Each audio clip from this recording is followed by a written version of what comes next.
अजी, क्या हमारी गरीबी कभी खत्म नहीं होगी? क्या नहीं। हमें पूरे जीवन ऐसे ही आधे पेट खाकर व्यतीत करना होगा?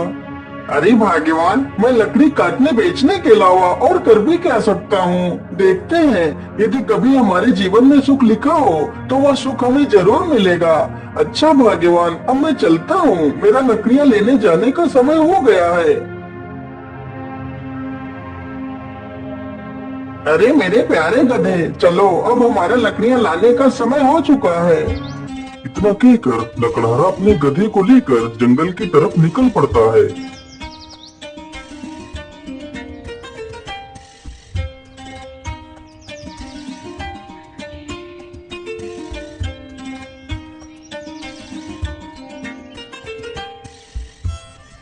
मेरे हिसाब से यही पेड़ ठीक रहेगा, चलो इसे ही काट लेता हूँ। अच्छा, हमको सिखा रिया है। क्या बोला तूने? नहीं, पहले क्या बोला? चल चलो जाके इलाज कराओ।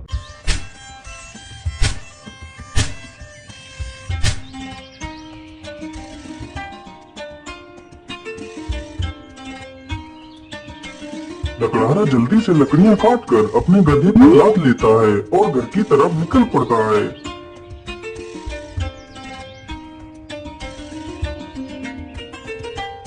पानी पानी पानी, मेरी सहायता करो।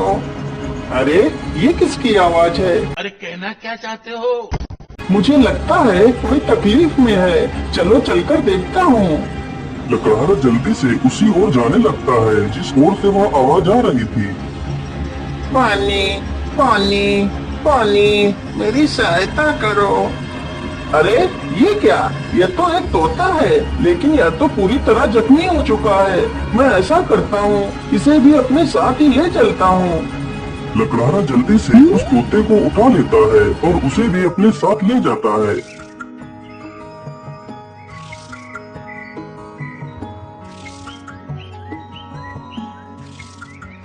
अरे वो में ही पूरी तरह स्वस्थ हो जाता है।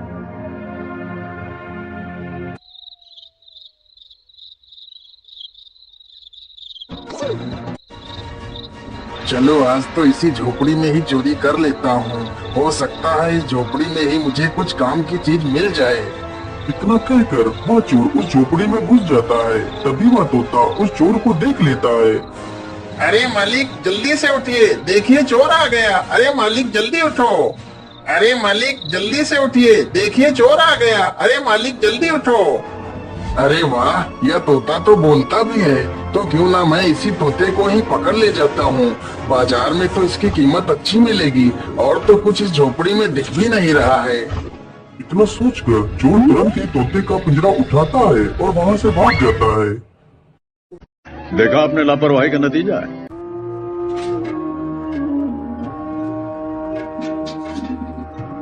चोर को चलते चलते रात से सुबह हो जाती है। ओहो, मैं तो रात भर चलते चलते कितना थक गया हूँ। चलो ऐसा करता हूँ, थोड़ा इसी पेड़ के नीचे आराम कर लेता हूँ, फिर सोचूंगा इस तोते का क्या करना है। इतना सोचकर चोर उसी पेड़ के नीचे लेटकर सो जाता है। तभी वहाँ से एक राजा अपने घोड़े पर सवार होकर निकलता है। महाराज मुझे बचा लीजिए, मेरी रक्षा कीजिए महाराज, नहीं तो यह चोर मुझे मार डालेगा। अरे ये कौन है जो मुझे मदद के लिए पुकार रहा है, लेकिन आसपास तो कोई नहीं दिखाई दे रहा है। अरे महाराज उधर नहीं, इधर नीचे देखिए महाराज, मैं इधर हूँ। महाराज मुझे बचा लीजिए, यह चोर मुझे उठाकर ले जा रहा है। अरे वाह, यह तोता तो बोल भी सकता है। चलो मैं इस तोते को खरीद लेता हूँ, यह तोता मेरी पुत्री को बहुत पसंद आएगा। अरे ओ चोर, चल अब उठ जा, और कितना सोएगा तू? महाराज मैंने कोई चोरी नहीं की, मुझे कुछ मत करना महाराज। नहीं नहीं, मैं तुम्हें कुछ नहीं करूँगा। तुम यह तोता मुझे दे दो, मैं तुम्हें इसके बदले 100 सोने की मोहरें दूंगा। राजा की यह बात सुनकर चोर बहुत खुश हो जाता है। लेकिन याद रहे, मैं तुम्हें ये मोहरें तभी दूंगा यदि तुम आज से चोरी करना छोड़ दोगे। यदि ऐसा नहीं किया तो मैं तुम्हें कारागार में डाल दूंगा। नहीं नहीं महाराज, मैं आज के बाद कोई चोरी नहीं करूंगा। राजा तुरंत ही उस चोर को 100 सोने की मोहरें दे देता है और तोते का पिंजरा लेकर वहाँ से चला जाता है।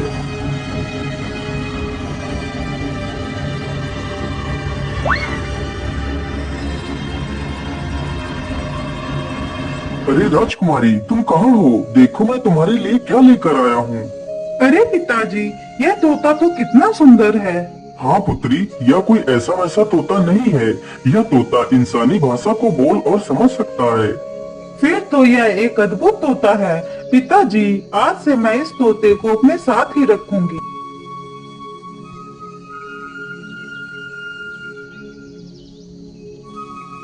राजकुमारी रोज उस तोते को अच्छे अच्छे पकवान खिलाती, लेकिन तोते को उस लकड़हारे की बहुत ज्यादा याद आती रहती थी।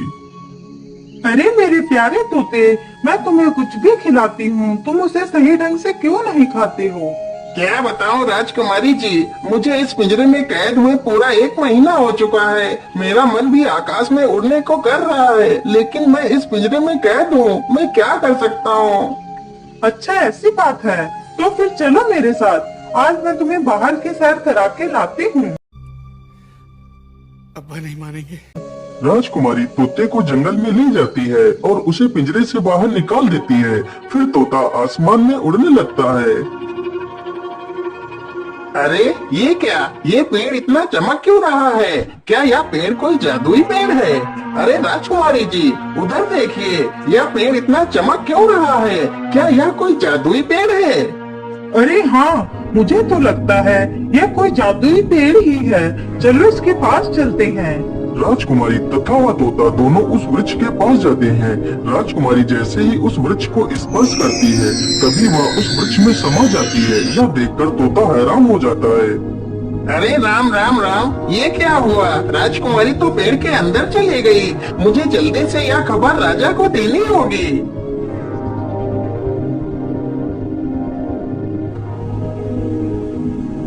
अरे ये मैं कहाँ आ गई? ये कौन सी जगह है? तभी एक बड़ा सा बाज राजकुमारी के सामने आकर खड़ा हो जाता है। अरे यह बाज तो कितना विशाल है। इतना बड़ा बाज तो मैंने आज तक नहीं देखा। तभी वह बाज राजकुमारी को अपने पंजे में दबाकर उड़ जाता है। अरे दुष्ट बाज, मुझे छोड़ दे।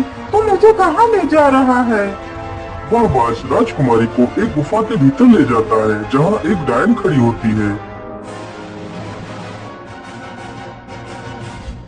अरे कौन है आप, और मुझे इस प्रकार यहाँ क्यों लाया गया है? मुझे छोड़ दो, मुझे वापस जाने दो। चली जाना, इतनी जल्दी किस बात की है? तुम इस समय पाताल लोक में हो। यहाँ से निकलना इतना आसान नहीं है। तुम यहाँ से तभी बाहर जा सकती हो जब मैं चाहूंगी। यदि तुम यहाँ से बाहर जाना चाहती हो तो तुम्हें मेरा एक काम करना होगा। बोलिए, आप क्या काम करवाना चाहती हैं? राजकुमारी जी, तुम्हें मेरे लिए अमृत लाना होगा। लेकिन ये अमृत कहाँ मिलेगा? ये अमृत तुम्हें रंगी कंचन की पहाड़ियों में मिलेगा। लेकिन ये पहाड़ी कहाँ पर है? फिर वह डायन राजकुमारी को अमृत लाने का रास्ता बताती है। वह डायन अमृत पीकर अमर होना चाहती थी और पूरी दुनिया पर राज करना चाहती थी। उस डायन ने उस विशाल बाज को अपने बस में कर रखा था, जिससे वह सारे काम करवाती थी। डायन की ये सारी बातें सुनकर राजकुमारी वहाँ से अमृत लाने के लिए चल पड़ती है।